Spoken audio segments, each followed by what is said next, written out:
To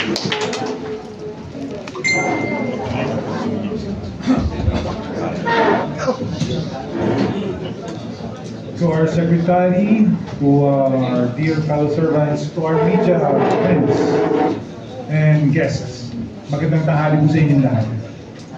We have just heard from our secretary the accomplishments of ARTA in 2024 and our exciting plans for 2025. Much has been said, and rightfully so.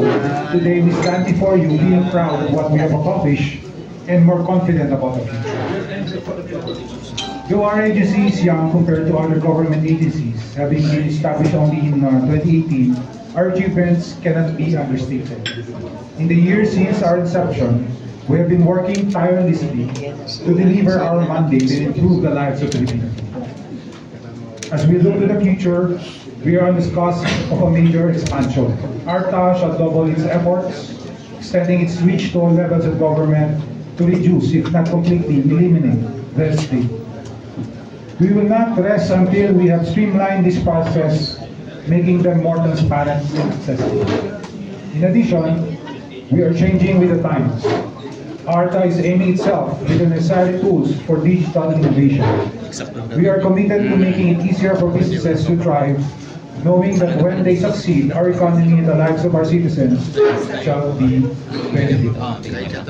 We are aware that we have a daunting task ahead of us, and we also know that the change is not easy. To explain this challenge in adopting changes, one truly comes to mind: the diffusion of innovation theory.